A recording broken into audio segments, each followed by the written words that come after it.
नमस्कार मेरे सभी साथियों, मेरे सभी छात्रों से मैं आशा करता हूं कि सभी छात्र मेरे स्वस्थ होंगे और सभी की पढ़ाई बहुत अच्छे से चल रही होगी। और मैं आशा करता हूं कि मेरी वीडियोस जो आप तक पहुंच रहे हैं बहुत ही हेल्पफुल हो रहे होंगे।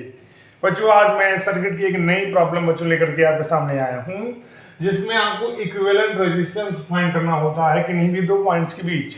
अक्सर बच्चे कंफ्यूज में आ जाते हैं जब ऐसे क्वेश्चन उसके सामने आते हैं, जैसा कि मैंने फिगर्स को इस बोर्ड पे ड्रा किया है कि आपको जब इक्विवेलेंट रेजिस्टेंस निकालना होता है किसी भी पॉइंट दो पॉइंट भी, तो हमने यहाँ पर ए और बी दो पॉइंट कंसीडर किए हैं और उनके बीच आपको इक्विवेलेंट रेजिस्टेंस फाइंड करना है, यानी कि जो इफेक्टिव रेजिस्टेंस है, जो परिणामी रेजिस्टेंस है, परिणामी प्रतिरोध है, निकालना होता है। तब अक्सर बच्चे कंफ्यूजन में आते हैं कि भैया उसके लिए कैसे सॉल्व करें। तो देखिए, मैं बहुत इजीली आपको बताने वाला हूँ, बस इसी तरीका को आपको याद रखना है और आप भूलेंगे नहीं तो शायद आपको बोर्ड में इस तरह के सवालों से भी आपको 1-2 नंबर फिजिक्स में, 3 नंबर फिजिक्स में मिल जाएगा। उम्मीद करते हैं। तो ये बच्चों, मैं छोटे छोटे वीडियो आपको देता रहूँगा, लेकिन ये वीडियोज़ आपके लिए बहुत ही हेल्पफुल होने वाले, बस विश्वास के साथ देखिएगा और समझिएगा। बच्चों, जैसे अगर मैं फर्स्ट फिगर की बात करूँ, इस फिगर की बात करता हूँ, तो इस फिगर में बच्चों जो हमारे रेजिस्टेंस है वो ट्रायंगुलर शेप में जुड़े हुए हैं। आप देख रहे हैं कि यहाँ पर ए बी सी 3 पॉइंट हैं। ए और बी के बीच 4 ओम लगा हुआ है, ए और सी के बीच 2 ओम लगा हुआ है और सी और बी के बीच 2 ओम लगा हुआ है। यहाँ पर हमें इक्विवेलेंट रेजिस्टेंस ए और बी के बीच निकालना है, यानी इस ए और बी के बीच कितना इक्विवेलेंट रेजिस्टेंस काम कर रहा है ये हमें निकालना है बच्चों। यहाँ पर आप पहले से देख रहे हैं कि ए और बी के बीच रेजिस्टेंस 4 ओम लगा तो है, लेकिन ये इसका इक्विवेलेंट नहीं है। इक्विवेलेंट ये मतलब हुआ कि सर्किट का जो टोटल रेजिस्टेंस है, टोटल इफेक्ट है, वो ए और बी के पॉइंट के बीच कितना आ रहा है, इसका ये मतलब हुआ। तो आप समझिएगा बच्चों, हमें जिन दो पॉइंट के बीच रेजिस्टेंस को निकालना होता है, उस पॉइंट के बीच जितना रेजिस्टेंस लगा होता है उसे हमें भूल जाना होता है इस ट्रायंगुलर शेप में। और जो बचे दो रेजिस्टेंस होते हैं इन्हें हमें सीरीज में लेना होता है। किसमें लेना होता है? सीरीज में। क्योंकि आपको पता है जो रेजिस्टेंस होंगे वो या तो सीरीज कॉम्बिनेशन में होंगे या पैरेलल कॉम्बिनेशन में होंगे। क्लियर हुई बात? तो यहाँ पर जिस दो पॉइंट के बीच ए और बी के बीच हमें रेजिस्टेंस निकालना है, तो ए और बी के बीच जितना रेजिस्टेंस लगा हुआ है उसे भूल जाइए।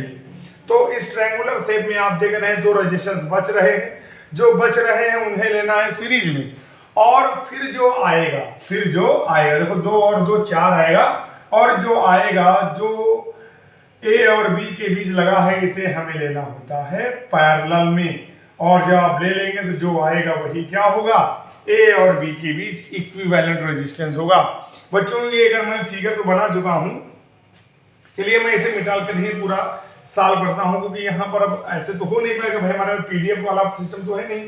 तो चलिए मैं फिगर से बना के दिखाता हूँ आपको। जब मान लीजिए हम एक फिगर इस तरह का लेते हैं और इस फिगर में जो हमारा रेजिस्टेंस है बच्चों वो ट्रायंगुलर शेप में जुड़े हुए। मान लो ये पॉइंट ए है, ये बी है और ये सी। यहाँ पे 4 ओम लगा हुआ है, यहाँ पे 2 ओम लगा हुआ है, यहाँ पे 2 ओम लगा हुआ है। हमें ए और बी के बीच इक्विवेलेंट रेजिस्टेंस निकालना है। तो ए और बी के बीच जितना रेजिस्टेंस लगा है इसे भूल जाइए। फिर यहाँ पर दो रेजिस्टेंस बचते हैं, इनका ले लीजिए सीरीज। तो मान लेते हैं इन दोनों का सीरीज 2 ओम और 2 ओम का जो सीरीज कॉम्बिनेशन होगा उसे मान लेते हैं आर डैश। तो जो आर डैश होगा वो कितना होगा? 2 + 2, ये हो जाएगा 4 ओम। हो जाएगा? नहीं हो जाएगा। फिर ये इन दोनों का जो रेजिस्टेंस आया वो कितना है? आर डैश आया। अब इस आर डैश को इसके साथ किसमें लेना है? पैरेलल में लेना है। किसमें लेना है? पैरेलल में।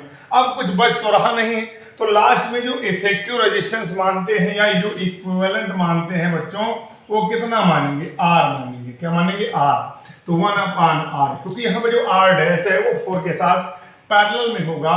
तो आपको पता होना चाहिए 1/r = 1/r1 + 1/r2 होता है। तो यहाँ पर R1 का काम R डैश करेगा और R2 का काम 4 करेगा, जिससे ले रहे हैं। तो बच्चों आपको पता है R डैश की वैल्यू कितनी है? 4 आई है, इसकी वैल्यू 4 आई है, तो ये 2/4 होगा, कटेगा तो 1/2 बचेगा। तो R की वैल्यू बच्चों कितनी है? 2 ओम। और यही बच्चों ए और बी के बीच क्या है? Equivalent resistance. आप ऑलरेडी देख रहे थे कि ए और बी के बीच 4 ओम रेजिस्टेंस लगा हुआ है। कितना लगा हुआ है? 4 ओम। लेकिन एक्चुअल में जो इफेक्ट आ रहा है वो 2 ओम का आ रहा है। तो इस तरह से बच्चों हम सवालों को लगाते हैं। अब ये मैंने ट्रायंगुलर शेप का पढ़ा। अभी हम बताएं, अगर हमारे जो रेजिस्टेंस है वो रेक्टेंगुलर या स्क्वायर फॉर्म में जुड़े हुए हैं। मान लेते हैं कि हमारे जो रेजिस्टेंस है वो रेक्टेंगुलर शेप में जुड़े हुए हैं, तो रेक्टेंगुलर में आप देख रहे हैं कुछ रेजिस्टेंस इस तरह से जुड़े होंगे, है ना कि नहीं। तो जैसे ए बी सी डी, अब जो ऐसा नहीं कि भाई ए और बी के बीच कहा गया, अब ए और डी के भी बीच कहा जा सकता है, तो जिन दो पॉइंट के बीच कहा जाए उन दो पॉइंट के बीच जो रेजिस्टेंस लगा हो उसे छोड़ देना है, बाकी को सीरीज में ले लेना है। जैसे यहाँ पर ए और बी के बीच कहा गया, तो ए और बी के बीच 2 ओम लगा हुआ है, तो इसे बच्चों भूल जाइए। फिर यहाँ पर 1 2 3 बच रहा है, इसे ले लीजिए सीरीज में, तो आर डैश बराबर क्या होगा 1 + 1 + 1 कितना होगा 3 ओम होगा। अब इस आर डैश को सब किसमें लेना, पैरेलल में लेना है, मान लेना इक्विवेलेंट आर आ गया, फिर वही सिस्टम लगेगा। तो इस तरह से बच्चों हम इक्विवेलेंट रेजिस्टेंस लगाते हैं। अब ये तो लीनियर शेप में हो गए। अब मान लो अगर हम एक फिगर बच्चों बनाएं, एक बच्चों फिगर हमने कुछ इस तरह से बनाया है कि जैसे मान लो कि हमारा जो रेजिस्टेंस है वो जुड़े हुए हैं रेक्टेंगुलर शेप में। किसमें जुड़े हुए हैं बच्चों, रेक्टेंगुलर शेप में, लेकिन ए इधर लाई कर रहा है और बी इधर लाई कर रहा है। यहाँ मान लो 1 ओम, यहाँ मान लो 1 ओम, यहाँ मान लो 2 ओम, यहाँ मान लो 2 ओम। अब बच्चों ये ए और बी हो गया, और वह जो कहा जा रहा है कि ए और बी के बीच इक्विवेलेंट रेजिस्टेंस जुड़ा निकालो। अब यहाँ पर जो ए और बी है वो डायगोनल पे लाई कर रहे हैं, कहाँ पे लाई कर रहे हैं, डायगोनल पे। तो जब इस तरह से पॉइंट लाई करते हैं तो यहाँ पर देखिए फर्स्ट पार्ट और सेकंड पार्ट में ये फिगर डिवाइड हो गया, ठीक बच्चों।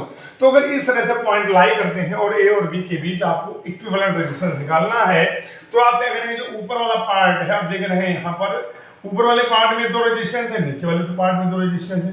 तो यानी ऊपर वाले पार्ट में जो 2 रेजिस्टेंस है इनको लेना है सीरीज में। किसमें लेना है, सीरीज में। इसको अलग सीरीज में लेना है और इसको अलग सीरीज में लेना है। फिर जो आएगा उनको लेना है पैरेलल में। किसमें लेना है बच्चों, पैरेलल में। अगर इनका सीरीज कॉम्बिनेशन देखा जाएगा कितना आएगा, 1 और 1 2 ओम आएगा। इसका सीरीज कॉम्बिनेशन कितना आएगा, 2 और 2 4 ओम आएगा। फिर जो इक्विवेलेंट आएगा वो पैरेलल में आएगा। तो मान लेते हैं इसका आर होगा इक्विवेलेंट आर होगा, तो 1/r बराबर। अब यहाँ पर 2 और 4 को लेना है पैरेलल में, 1/2 + 1/4। तो इसका एलसीएम ले लोगे 4 आएगा, तो 2 + 1/4 यानी 3/4। तो जो आर की वैल्यू आएगी वो कितनी आएगी, 4/3 ओम। इस तरह से बच्चों किया जाता है, समझ में कि नहीं है बात। तो उम्मीद करते हैं आपको ये भी बात समझ में आई होगी। तो इस तरह से जब ए और बी डायगोनल पे लाई करें तो हमारा जो फिगर होगा 2 पार्ट में डिवाइड होगा, ऊपर 2 रेजिस्टेंस, नीचे 2 रेजिस्टेंस, ऊपर वाले अलग सीरीज में, नीचे वाले अलग सीरीज में, ऊपर वाले अलग सीरीज में, नीचे वाले अलग सीरीज में। फिर जो आएगा इन दोनों को लेना है पैरेलल में, और इस तरह से बच्चों इनका इक्विवेलेंट रेजिस्टेंस मिल जाता है। तो उम्मीद करते हैं आपको ये सवाल समझ में आए होंगे। देखिएगा, शेयर करिएगा, लाइक करिएगा, सब्सक्राइब करिएगा। Thank you.